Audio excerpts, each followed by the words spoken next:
좀 조정을 받고 있습니다. 돈 고민 늘 많으시죠? 그럴 때 이 시간을 두드리십시오. 돈줄 상담소 시간인데요. 여러분의 소비, 저축, 투자, 돈에 대한 모든 사연 다 좋습니다. 성공 예감 이대호입니다. 예, KBS 1라디오 홈페이지에 들어오시면 돈줄 상담소 그 게시판이 있고요. 거기에다가 여러분의 재정 상황을 꼼꼼하게 적어주시면 채택될 확률도 높아지고 선물을 받을 확률도 높아집니다. 선물은 무려 3종 세트, 와이즈 부스터, LED 무드 스탠드, 미니 가습기까지 나갑니다. 자, 오늘도 김경필 머니 트레이너와 함께합니다. 안녕하세요. 네, 반갑습니다. 오늘 보내주신 사연을 보니까요. 네. A4 용지 4장을 꽉 채우셨어요. 어우, 정말 자세하게 쓰셨네. 이 정도. 그리고 본인이 고민이 되는 지점까지도 딱 적어주셨어요. 너무 감사드립니다. 일단 이분들은요. 40대 맞벌이 부부입니다. 네. 중학생 자녀 둘을 키우고 있고요. 원래는 돈 관리를 아내분이 하셨다고 합니다. 근데 몇 번 이제 구멍이 나니까 남편분이 경제권을 가져갔다라고 아내분이 사연을 보내주셨어요. 그런데 남편분에게 이걸 알리고 싶진 않다. 그래서 사시는 지역이나 이런 건 좀 비공개로 해달라고 요청을 해주셨고요. 마이너스 살림살이는 아닌 것 같은데 정확히 돈이 어디에 쓰이고 있는지 모르겠다라는 고민입니다. 전체적으로 좀 어떻게 보셨어요? 예, 사실 오늘 사연을 아마 우리 청취자분들이 들어보시면 네. 뭐 특별히 그 우리 주변에서 너무나 흔히 볼 수 있는 뭐 그리고 뭐가 고민이지 이렇게 생각하실 수도 있을 거예요. 왜냐하면 네. 소득이 일단 4인 가구 중위 소득이 609만 원인데 네. 이분들은 750만 원 정도 됩니다. 맞벌이 수입이. 네, 그리고 이제 40대 중반이고 자녀 2명 중학생 자녀를 키우는데 남편분은 공무원이신 것 같아요. 430만 원 정도 되고 아내분은 무기계약직이라고 하는데 한 5년 후면은 아마 퇴직을 하시게 될 것 같다. 네. 현재 320만 원이다. 그러면 750만 원이면 우리가 4인 가구 중위소득 609만 원보다 굉장히 높은 수준이니까 어쩌면 약간 상대적으로 고소득자일 수도 있는 거예요. 그런데 뭐가 고민이냐. 그리고 마이너스가 나는 것도 아니고 이렇게 말씀하실 수도 있는데 사실 조금 냉정하게 봤을 때 이 남편분은 공무원이라고 하지만 이제 15년 후에는 월급이 끊깁니다. 네. 그리고 아내분은 5년 후에는 월급이 끊기고 자, 우리 청취자분들도 한번 지금 받는 월급이 좀 괜찮지가 아니라 네. 우리 월급이 얼마 있으면 끊어질지를 한번 지금 생각해 보시면 자, 이번 달에 월급 받으면 네. 한 달 또 줄어드는 거예요.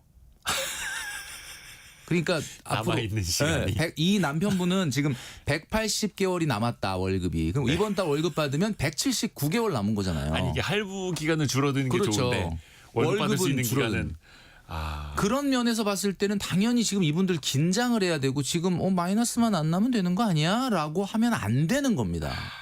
안심할 수 없는. 그렇죠. 그렇죠. 그래서 앞에서 말씀해 주신 것처럼 우리 주변에서 흔히 볼 수 있는 사례지만 또 고민을 할 수밖에 없는. 맞습니다. 같이 하나씩 한번 뜯어보겠습니다. 네네. 우선은 남편한테 이렇게 나쁘게 표현하면 경제권을 빼앗긴 겁니다. 근데 그 아내분이 직접 말씀해 주기로는 남편이 관리하는 게 나보다는 나은 것 같은데 그래도 썩 잘하는 것 같진 않아요. 이게 사실 둘 다 그렇게 딱 돈 관리를 막 잘하는 거는 아니라면 그래도 누가 이 경제권을 갖는 게 나을까요? 이제 여기서 말하는 경제권이라는 것은 그 돈을 내가 공동의 생활비를 어디에 어떻게 배분해서 쓸 것이냐라고 하는 거를 실행하는 사람이 경제권이 있는 거죠. 그 배분할 수 있는 권한. 그렇죠. 권한이 있는데 권한이 없다고 하더라도 돈이 어디 쓰이는지는 투명하게 보여주셔야 돼요. 근데 많은 분들이 이걸 착각하는 게 경제권을 내가 가졌어. 그러면 이제는 내가 어디다 쓰는지 물어보지 마. 이렇게 하는 걸로 자꾸 착각을 하시는데 경제권이 어디에 있든 간에 돈이 얼마가 저축되고 어디에 얼마가 쓰였다라는 것은 투명하게 공개를 해 주셔야 됩니다. 우리가 최근에 이제 TV를 보시면 우리 청취자분들도 부쩍 이혼 관련 프로그램들이 굉장히 많아지고 있잖아요. 그죠? 그래서 아마 저도 이제 가끔 TV 돌리다 보면 그걸 이제 보게 되는데 이 이혼 관련 프로그램을 보면서 여러분들이 느끼는 점이 뭐냐면 결혼이라는 게 계약 관계였구나라는 것을 깨닫게 되는 거예요.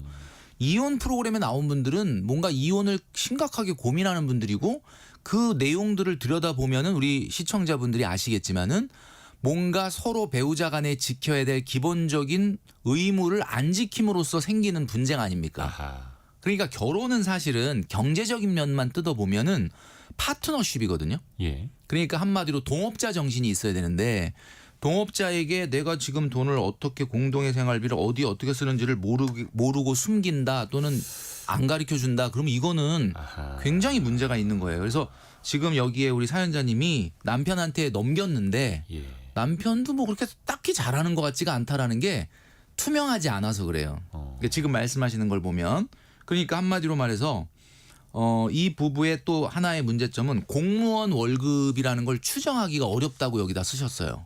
그러니까 자기가 설명을 해줘도 정확하게 얼마인지 모르겠다.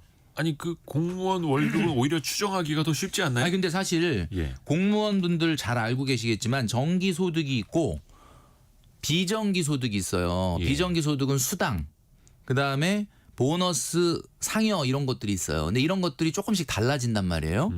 그리고 또 뭐가 있냐면 공무원들은 복지 카드라는 게 있습니다. 네, 네. 그러니까 이 복지 카드는 뭐냐면 현금으로 주는 건 아니지만 일정 금액을 카드로 사용할 수 있게끔 해서 그건 결국 현금은 아니지만 소득이거든요. 근데 이런 것들을 또 얘기 안 하면 몰라요. 그러니까 이런 것들을 다 더한 게 진짜 430인지 네.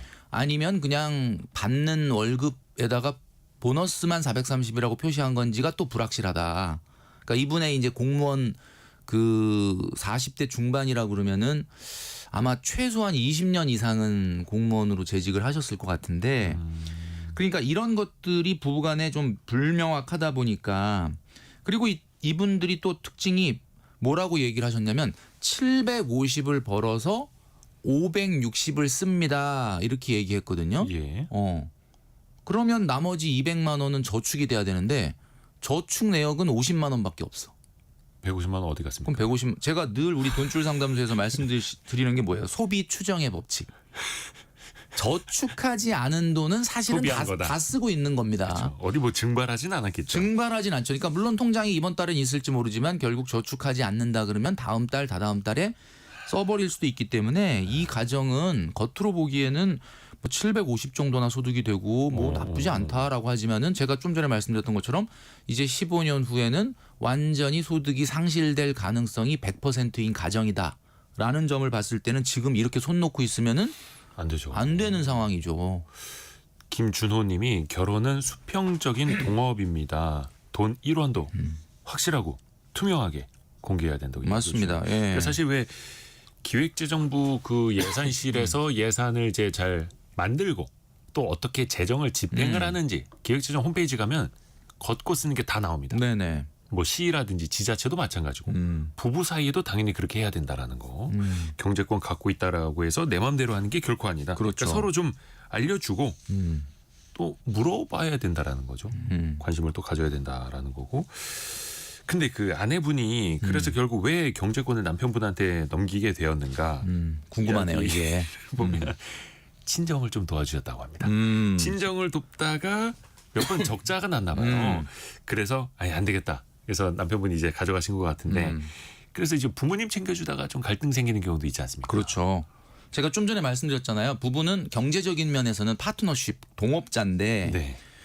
공금 의식 자체가 결여되어 있다. 그럼 어떻게 보면은 좀 심하게 얘기하자면 공금에 손을 댄 거라고 봐야 되잖아요. 횡령입니까? 네, 우리가 개인적으로 통상적으로 받는 임금은 예.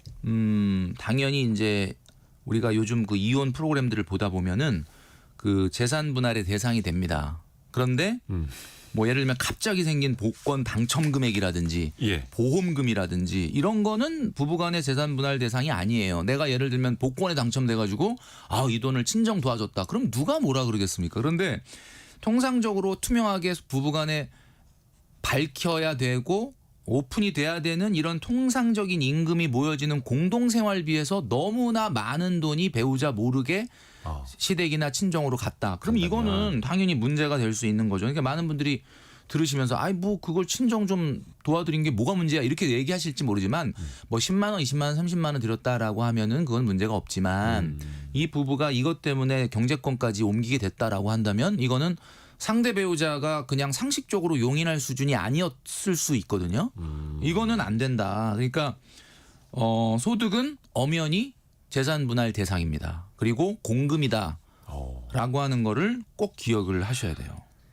근데 이 아내분이 사연을 괄호 열고 저는 항상 사연 중에 괄호 열고가 제일 재밌어요. 가로 안에 뭐가 예. 쓰여 있느냐. 친정에 공금으로 돈을 줬다가 걸려서 예. 돈 관리 남편이 하기 시작. 괄호 닫고. 예. 근데 이게 금액은 안 써주셨는데요. 이게 또 가정사니까 너무 깊이 들어가면 안 될 것 같고. 그러니까 공금 의식을 반드시 가져야 됩니다. 그럼요. 임성남님은 이렇게 또 이야기를 해주셨어요.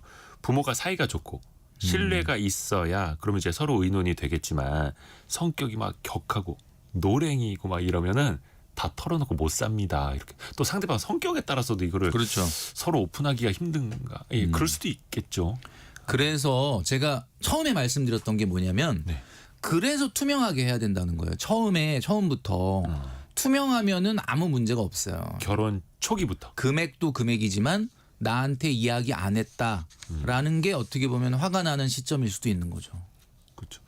김경필 멘토님은 다 공개하시나요? 댁에서? 그럼요. 수입도. 그러니까 제가 한번 말씀드렸지 않습니까? 제가 이게 성격 자체가 예. 뭔가 좋은 일이 있든 나쁜 일이 있든 이걸 숨기지를 못하는 성격이에요. 그래서 말해야 돼. 말 안 하고 이렇게 넘어가도 되는데 아우 이거 뭐 얼마 이렇게 돈이 생겼어 이런 얘기를 자꾸 나도 모르게 하게 되더라고요. 먼저 말씀하세요. 네, 먼저 얘기하는 어디서 편이고. 강연 요청이 들어왔는데 얼마래라고 먼저 말씀하시고. 그럼요. 제 스케줄 지금 성공예감 여기서 이거 하고 있는 거 지금 다 알고 있습니다. 지금. 좋습니다. 저도 저희 배우자가 모든 걸 알고 있습니다. 심지어 저희는 뭐 비밀번호 공인인증서 다 공유하거든요. 예, 비밀이 없습니다. 제 휴대폰 이거 그 비밀번호도 패턴, 패턴 다 알고 있습니다. 아 그럼요. 예, 온 가족이 다 알고 있고 아이들도 가져가서 아빠 핸드폰 풀어서 뭐 하고 있고. 자, 근데 그 부부의 한번 소득을 한번 볼까요? 앞에서 말씀해 주신 것처럼 맞벌이로 750만 원 정도 벌고 있고 아내분이 모든 월급을 남편에게 보내고 있다고 합니다. 근데 문제는 아까 말씀드린 것처럼 남편이 그래서 이 돈을 어떻게 쓰는지 아내분이 잘 모르신다. 근데 마이너스만 아니면 됐지라는 마음으로 사신다고 합니다.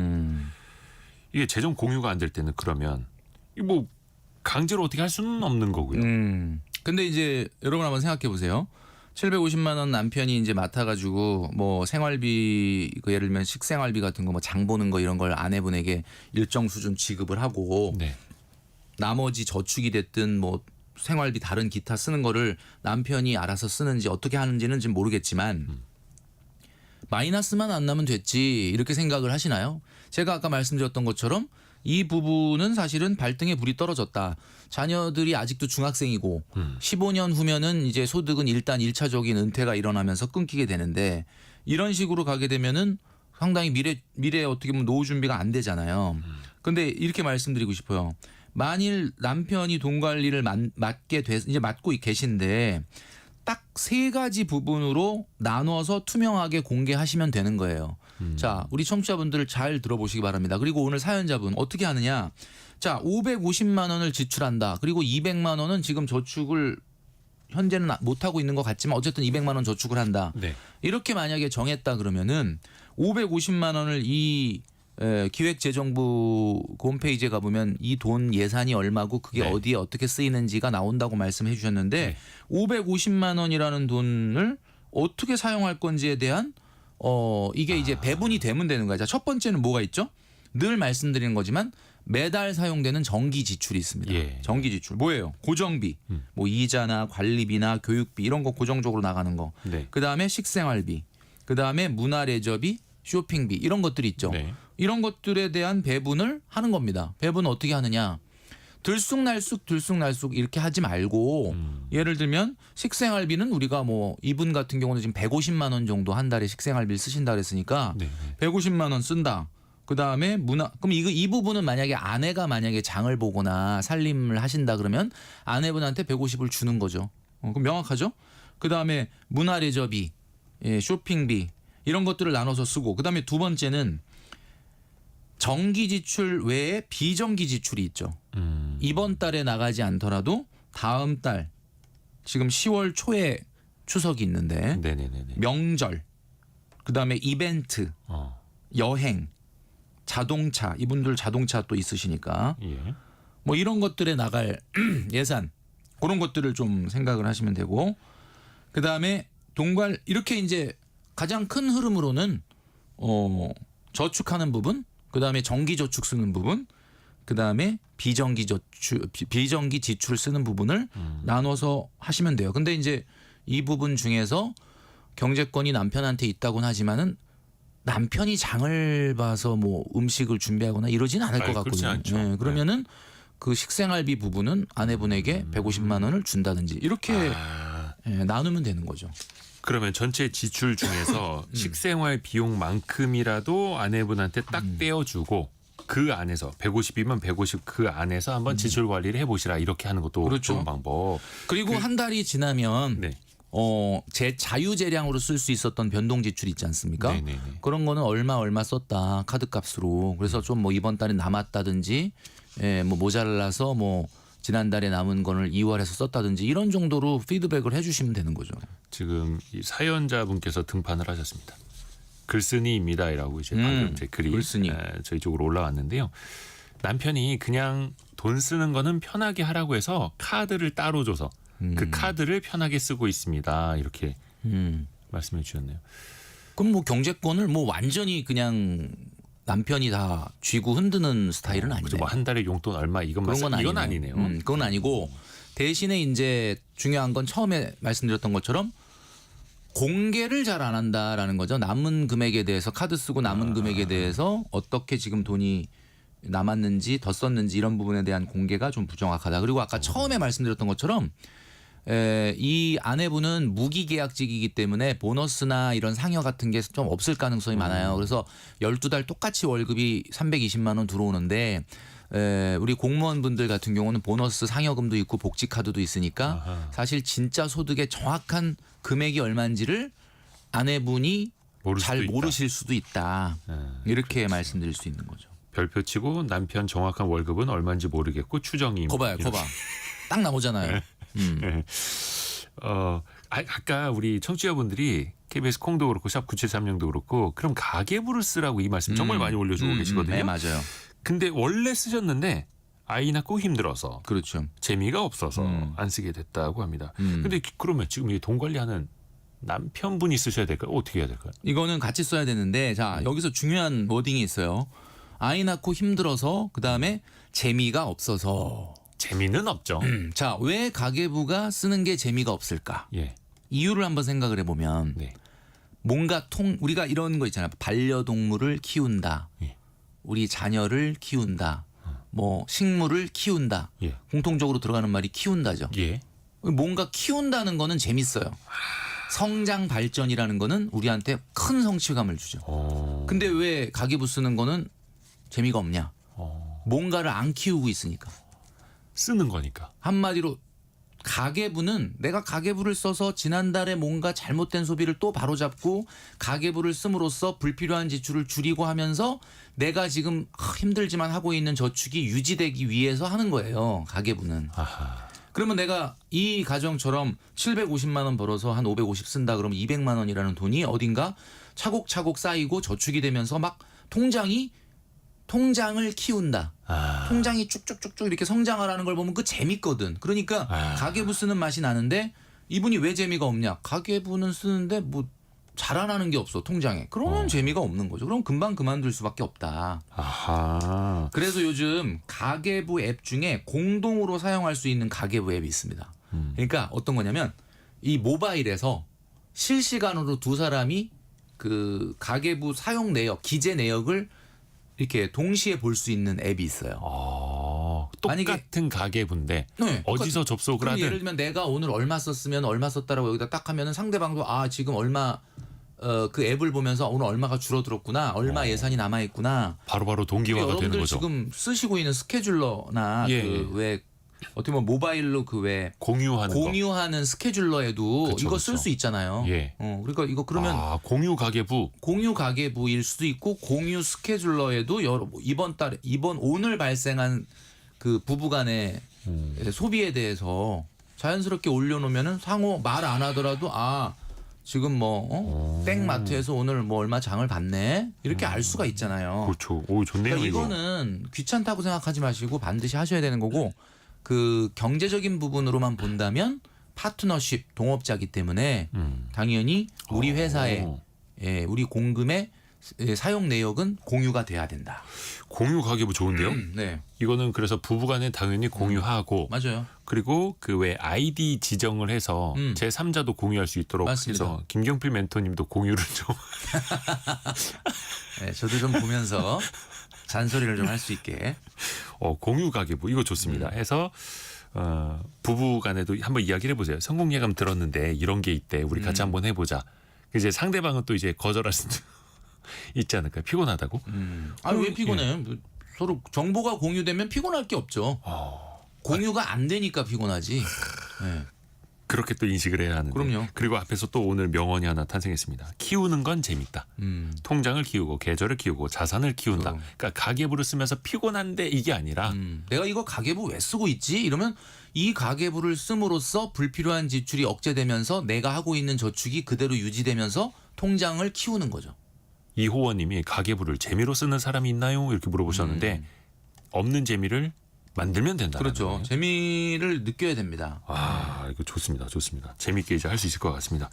근데 이분들이 신혼 초에는 진짜 거의 무일푼으로 시작하셨다고요. 오죽하면은 세탁기도 결혼하고 나서 월급 받아서 사신 것 같다고 이렇게 네. 기억을 더듬어 주셨는데 근데 또 이제 맞벌이를 하면서 조금 이제 여유가 생기니까 지출이 늘었다. 한 달에 400만 원 이상 카드값으로 나가는데 오전에 뭔가를 다 냈는데 그러니까 왜 카드값 결제가 나간 것 같은데 오후에 가면 또 내야 할 돈이 있더라. 아마 카드 여러 개를 쓰셔서 그렇죠. 그런 거 아닌가?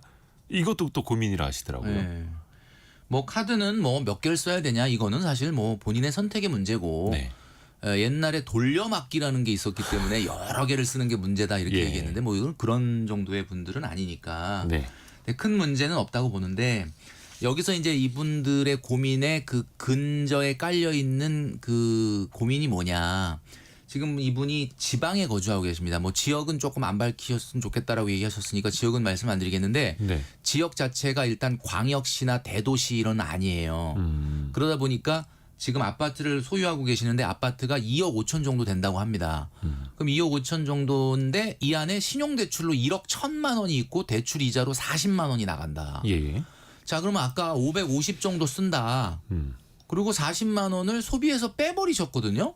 그 대출 이자를 왜 뺐을까 생각을 해보니까 이거는 뭐 나중에 집값이 오르면은 이자도 다 투자 저축이 되는 거 아니야 이렇게 생각하셨는데 네. 본인이 이렇게 얘기하셨어요. 집값이 거의 안 오를 것 같다. 아무래도 이제 뭐 광역시나 이런 뭐 수도권이 아니니까 그렇다 그러면 이거 월세 내는 거 아닙니까? 그러니까 그럴 내가 수도 지금 있죠. 2억 5천짜리 아파트에 사는데 신용대출 이자 1억 천에 40만 원 내고 있다. 그러면 이 40만 원도 거주 비용으로 지출로 봐야 돼요. 그러면 그냥 이분들은 지금 현재 550만 원을 쓰는 게 아니라 590만 원을 쓰는 거죠. 그죠?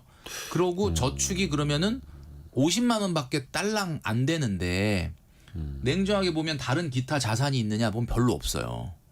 그러면 공무원 연금이 물론 이분은 공무원 연금 개혁 이전 세대인 것 같긴 한데 그렇다 그래도 지금의 현재 생활비 수준을 생각해 봤을 때 15년 후에 일단은 1차 은퇴가 일어난다고 봤을 때 지금은 조금 이런 상태로 가시면 안 된다라는 마음이 있으니까 지금 이 상황이 고민이 돼서 지금 보내신 거거든요.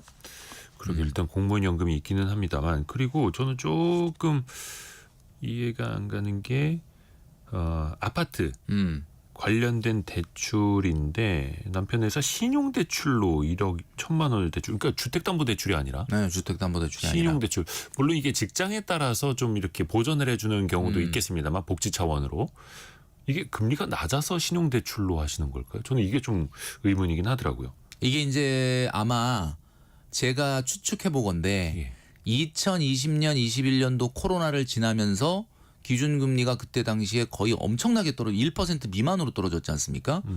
그때 아무래도 그 대출 상품들이 저도 기억이 나는데 저는 주담대가 다 이제는 갚아서 없는데 제 기억으로는 그 당시에 주담대 이자율이 제가 1.2인가 1.3이었던 걸로 기억을 해요. 거의 금리율이 0.5%까지 네. 떨어졌을 때. 그럴 때가 있었는데 그때 신용대출도 엄청나게 낮아졌었어. 낮았죠. 이분들이 공무원이기 때문에 아마 복잡한 서류라든지 이런 것들보다는 그냥 신용대출 받아도 비슷하네 이렇게 아마 하고 하셨을 거예요. 그리고 나서 나중에 이거를 주담대로 대환을 하면은 좀 유리한 면이 있었을 텐데 귀찮아서 아마 안 한 것일 수도 있어요. 근데 그 신용대출 같은 경우는 금리가 또 상대적으로 주기가 좀 빠르게 변하지 않습니까? 그렇죠, 예. 그래서 꽤 많이 금리가 올라왔을 것 같은데 이거는 그래서 주택담보대출을 받는 거랑 그냥 그 회사에서 뭔가가 지원이 되는 신용대출로 이어가는 거랑 좀 비교를 해보시는 게 비교를 했는데 좋지 않을까. 아마 차이가 거의 없거나 뭐 차이가 나도 굉장히 미미하니까 귀찮으니까 그냥 있으실 수도 있는데 한번 시간 내서 조금 서류가 들어가고 복잡하긴 하지만 대환을 해서 주담대로 그쵸. 갈아타는 것이 좀 좋을 수도 있고요. 요즘엔 또 한 대환대출도 가지는 편리하니까요. 이제 추정해 보건데 예. 주담대가 설정되는 순간 만기 일시 상환이 안 되고 원금을 갚아야 된다.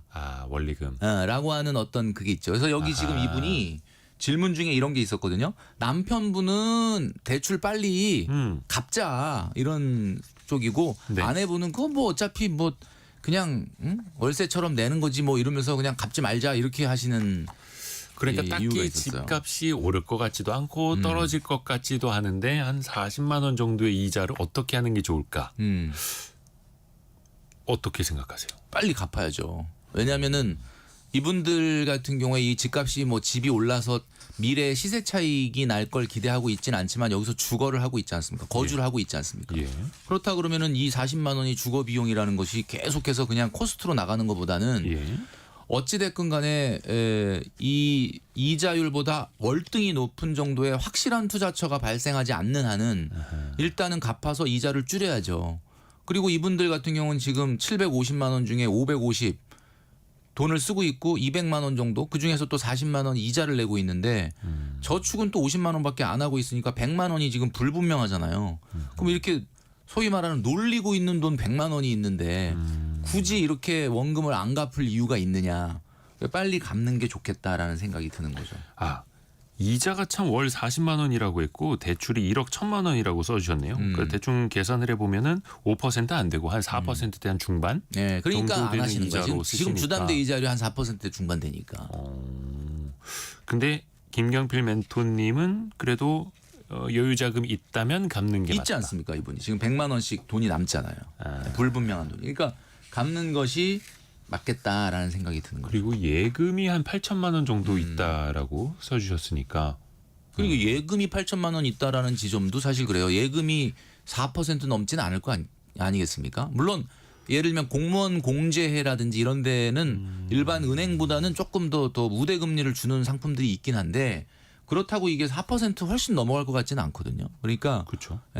8천만 원 전부를 다 갚으라는 얘기는 아니겠지만 뭐 약간 비상시에 현금을 좀 들고 있어야 되는 부분이 있으니까 한 5천만 원 정도는 갚는 게 낫지 않을까요? 플러스 마이너스를 따져보면 그렇게 나온다는 거죠. 그러니까 이게 예적금 한 8천만 원 정도 갖고 계시는 거에 이자가 얼마나 붙는지. 그렇죠. 1억 1천만 원을 신용대출로 받아서 월 40만 원씩 내고 있는 게 더 세이브가 되는 건지 혹시 더 마이너스가 되는 건지.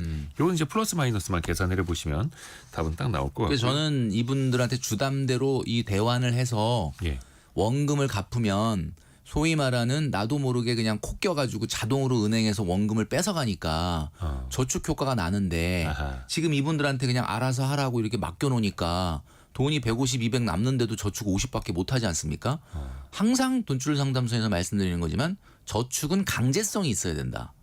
주담대를 전환하게 되면은 원금을 강제로 은행이 뺏어가니까 나도 모르게 저축을 하게 되잖아요. 예. 그중에 물론 이제 원금이 있으니까. 그러니까 그게 훨씬 나은 거죠. 또 하나가 이분들이 4인 가구 식비 150만 원. 뭐 물론 이제 직장에서 밥도 나온다고는 합니다만 근데 결코 150만 원이 4인 가구 기준으로 많다고 볼 수도 없지 그렇죠. 않을까요? 요즘 같은 경우는 뭐 식생활비가 많이 들어가게 예. 150만 원 나누기 400끼를 한번 해보면 왜냐면 한 사람당 가구원 수가 4명 아닙니까? 예. 한 사람이 아마 제가 봤을 때는 100끼는 먹을 거예요. 왜냐하면 한 달에 그렇지 않습니까? 100끼. 뭐 간식, 야식 뭐 이런 거 다 따지면 아무리 자녀들이 나가서 학교에서 급식을 먹는다 그러고 남편분이 직장에 가서 급식을 드신다고 해도 이래저래 하면 400끼 정도 나올 텐데 150만 원 나누기 400끼 해보니까 한 끼당 3,750원이에요. 이 정도면 제가 봤을 때는 이거는 뭐 아주 뭐 엄청나게 적습니다. 뭐 이렇게는 얘기할 수는 없죠. 그렇다고 뭐 이걸 가지고 왜 이렇게 많이 쓰냐라고 얘기하기는 어려워요. 다만 이분이 고민이 아니라 이제 써주신 내용을 보면은 술을 좀 부부가 자주 드신대요. 써주셨는데 이게 아내분이 본인 입으로 본인을 술고래라고 하셨어요. 재밌습니다. 재밌는데 술고래인데 뭐 그렇다고 나가서 술을 먹는 건 아니고 집안에서 이제 이렇게 한 잔씩 하시는 분들이 많은 것 같은데 이 비용이 75만 원이나 된다고 합니다. 이거는 제가 봤을 때는 어디에 포함시켜야 되냐면 우리 청취자분들 한번 잘 들어보세요. 우리가 돈을 변동 지출 얘기할 때 돈줄 상담소에서 자주 얘기하는 게 뭐가 있냐면은 외식비, 문화 레저비, 쇼핑비 이 세 가지가 가장 큰 카테고리거든요. 네. 근데 그러면 술 먹는 건 어디다 넣어야 되냐? 이렇게 이제 궁금해하시는 분들이 많은데 술은 식생활비는 아닙니다. 식생활비는 아니에요. 식생활비는 아니고 그렇다고 쇼핑비는 아니잖아요. 그럼 뭐냐? 문화 레저. 유흥은 문화 레저예요. 그러니까 제가 늘 말씀드리잖아요. 소득의 문화 레저 비용 몇 %냐. 아마 우리 돈줄 상담소를 들으시는 분들은 귀에 아주 피가 나도록 들으셨죠. 문화 레저비는 소득의 10% 이내예요. 그러면 이 가정의 문화 레저비는 750만 원이니까 75만 원 이내로 문화 레저 비용이 나가야 되는 거죠. 근데 이분들이 술로 75만 원이 나가면 어떻습니까? 근데 밖에서 많이 드시는 것 같지는 않은데 그 아마 용돈하고 합쳐서일 거예요. 그러니까 그러니까 일단 그거는 무조건 불분명할 수도 있는데 청취자분들 잘 생각해 보시면 75만 원 안에서 스포츠, 취미, 문화, 레저, 유흥 이런 것들이 다 해결이 돼야 되는 거예요. 그러니까 어쨌든 이 75만 원이라는 것을 아까 그 취미 생활하고 용돈하고 합쳐서 그 안에서 그게 다 돼야 되는 거죠. 그러니까 그런 면에서 봤을 때는 식생활비 150만 원은 큰 문제가 없고 75만 원이 술인지 술만으로 나가는 건지 술만은 아닐 겁니다. 그거를 하여튼 좀 우리 청취자분들도 머릿속에 이분들이 아끼려고 홈술 있지 않습니까? 집에서 드신다고 했으니까 좋습니다. 그리고 아까 또 하나 이야기하고 싶은 게 이 재미난 게 있었는데 그 지출 분야에서 우선은 그러면은 학원비부터 좀 이야기를 해볼까요? 교육비가 근데 이것도 아까 우리가 식비 150만 원 결코 많은 것도 아니고 적은 것도 아니고 근데 중학생 자녀 2명의 사교육비 150만 원. 이것도 막 많다고 하기도 뭐하고 적다고 하기도 뭐하고 그렇습니다.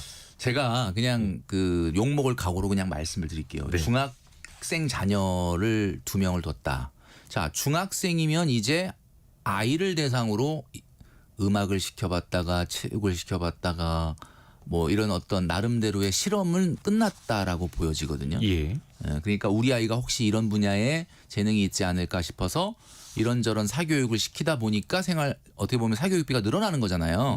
이제 중학생 2명이라 그러면은 이제는 결정이 났어요. 물론 그 아이의 재능이 중학교 때 확정되는 건 아닙니다. 물론 25세, 30세까지도 끝없이 본인이 어떤 재능이 있는지 개발을 해야 되겠지만 그렇다면은 이제 저는 선택과 집중할 때가 됐다. 150만 원이 절대 기준으로 보자면은 높은 건 아니죠. 요즘 뭐 웬만하면 대도시에 있는 중학생들이 뭐 국영수 학원 정도는 다니니까. 그런데 이게 연도별로 초중고 사교육비 그 자료를 한번 통계청 자료를 찾아보니까 코로나가 있었던 2000년, 2021년 기준으로 우리나라의 초중고 사교육비가 19조 4천억 정도 됐습니다. 근데 이게 코로나가 끝나고 4년 만인 작년 기준으로 29조 2천억까지 증가를 했거든요. 그럼 이게 얼마가 늘어난 거냐면 4년 동안에 50.5%가 늘어난 거예요. 1.5배가 된 거예요. 그러면 결국 무슨 이야기냐. 이게 지금 너무 심각하거든요. 우리나라는. 그러니까 제발 중학교 자녀, 그러니까 중학교 이전에 우리 자녀들에게 너무 좀 가혹한 사교육을 시키는 것이 뭐 돈 문제도 있지만 이제 안 된다라는 사회적 좀 어떻게 보면 움직임이 있는데 이 자녀들이 어디에 재능이 있고 이런 건 뭐 얘기해 주시진 않았지만 저는 3분의 1 정도로 줄여라. 무슨 얘기냐면 왜 3분의 1로 줄이라 그러냐면 지금 이 청취자분들도 지금 자녀 키우시는 분 많죠. 만약에 200만 원 쓰는 가정이든 300만 원 쓰는 가정이든 이 가정처럼 150만 원 쓰는 가정이든 지금 쓰고 있는 생활비의 3분의 1만큼을 줄여야 됩니다. 왜냐하면 3분의 1 줄여둔 만큼 그 3분의 1을 여러분 노후에 투자하세요. 네. 왜 그러냐면 3분의 1을 줄이게 되면 무슨 현상이 발생하냐면 선택과 집중을 하게 돼 있어요. 그러니까 자녀를 학원에 보내지 말라가 아니라 만약에 3개 학원을 다녔는데 3분의 1로 사교육비를 줄인다 그러면 학원 3개 중에 하나를 끊어야 되는 거죠. 그럼 뭘 끊어야 되느냐? 어려운 문제. 어려운 문제인데 너무 이거 어려운 고민을 문제예요. 하셔야 됩니다. 왜냐하면 지금 이 가정은 15년 후에 완전 은퇴가 일어나는 가정인데 지금 자산 상태를 보면 2억 5천만 원 아파트에 대출이 있고 예. 8천만 원 정도밖에 예금이 없고 공무원 연금밖에 없어요. 그러면 저는 냉정하게 봤을 때 지금이 마지막 기회라고 보는데 이 자녀 교육비를 구조조정하지 않는다면 많은 분들이 오해하시는 게 그럼 멀쩡히 다니는 학원을 그만두게 그러게요. 하라는 거냐라고 얘기하시는데 저는 이 말씀을 드리는 거죠. 선택과 집중을 해라. 사교육비를 줄인다고 아이 교육이 망가지는 건 아닙니다. 근데 그 불안해서 그러죠 뭐. 그렇죠. 부모 그러니까 입장에서. 부모 입장 때문에 그런 거예요. 네. 그러니까 우리 어머님들이 그 커피 마실 때 가장 커피 맛이 좋을 때가 언제냐면 예. 아이가 학원 가 있을 때 그때 마시는 커피가 그렇게 그윽한 맛이 난다 그래요. 그냥 안심도 되고. 왜냐면 우리 애가 공부하고 그러니까 있고. 결국은 학원을 우리가 보내는 이유가 뭐예요? 아이의 교육이라는 걸 핑계 삼아 내가 마음이 편하려고 하는 거예요. 네. 중요한 거는 학원이 진짜 아이한테 도움이 되는지 안 되는지는 아이하고 심도 있는 면담을 통해서 어쩔 때는 이런 것도 있거든요. 아이들도 중학생 정도 되면은 본인들이 어느 정도 생각이 있기 때문에 네. 끊는다라고 얘기했을 때 그래 엄마 끊어 나 안 다니니까 좋아라고만 얘기 안 할 거예요. 본인들이 분명히 긴장하고 엄마가 왜 그러지? 엄마가 너희들의 사교육비 중에 3분의 1을 엄마 아빠의 노후 준비로 쓰겠다. 나중에 너희들이 성인으로 성장을 했을 때 엄마 아빠가 노후 준비가 확실하게 돼 있으면 너희들이 훨씬 더 엄마 아빠가 너희들한테 짐이 안 될 수 있다. 이게 너희들을 위한 길이다. 한번 이런 제스처라도 한번 꼭 취해 보시라고 전 말씀드리고 싶은 게 지금 꼭 국영수, 인터넷 강의, 스터디 카페 이렇게 해서 150만 원 넣을래? 아니면 나중에 엄마 아빠가 이 돈으로 노후 준비를 해서 너희한테 짐이 안 되는 게 어떤 게 나을까? 그렇죠. 그런 식으로. 자, 결국 선택입니다. 여러분 무조건 강제적으로 3분의 1을 줄이라는 게 아니라 3분의 1을 줄이려고 하는 제스처만 취해도 아이들은 왜 그러지라고 하면서 생각을 한다. 이 세상에 너무나 당연하다라고 하는 것을 아이들이 받게 되면 아이들 경제 개념은 없어지는 거예요. 그러니까 아이들하고 적당한 밀당이라 그러죠. 딜을 좀 하실 필요가 있다. 그게 아이들의 교육에도 훨씬 더 도움이 될 수 있다라고 저는 봅니다. 오늘따라 왜 이렇게 시간이 빨리 갔죠? 벌써 마무리를 해야 되는데 한 가지 좀 말씀드리면은 오늘 이제 사연 주신 분 고민도 많고 되게 꼼꼼하게 써주셔서 너무나 감사드리고요. 근데 사연을 보니까 반복되는 표현들이 몇 개 있어요. 감이 안 오네요. 이렇게. 그러니까 식비도 대략 감이 안 150만 원인 온다. 것 같은데 남편 카드를 쓰다 보니까 감이 안 오네요. 그리고 한 400만 원 정도 쓰는 것 같은데 남편 카드 쓰다 보니까 감이 없습니다. 이렇게 계속 가로 열고 오늘 써주셨거든요. 솔루션은 이거예요. 공유 가계부 앱으로 감을 잡아라. 그리고 중요한 거는 이거죠. 중요한 거는 감을 못 잡게 되면은 네. 그냥 막연한 기대가 막연한 결과를 가져오게 된다. 그 막연함이라는 게 사람들이 가장 싫어하는 게 불확실성이잖아요. 네네. 그러니까 확실하게 이번 기회에 뭔가 경제적인 부분의 파트너십을 확실하게 우리 청취자분들도 부부간의 투명한 돈 관리를 실천하면 좋겠다. 이게 오늘 제가 봤을 땐 결론이 아닐까. 그래서 감보다는 데이터로 공유하면서 가야 된다. 예, 오늘의 교훈도 확실히 하나 남았습니다. 좀 돈줄 나셨죠? 좀 이렇게 싫은 소리도 좀 들으셨을 텐데 예, 바로 이 맛입니다. 네. 돈줄 상담소 김경필 머니 트레이너였습니다. 고맙습니다. 네, 감사합니다. 라디오 정보센터 다녀옵니다.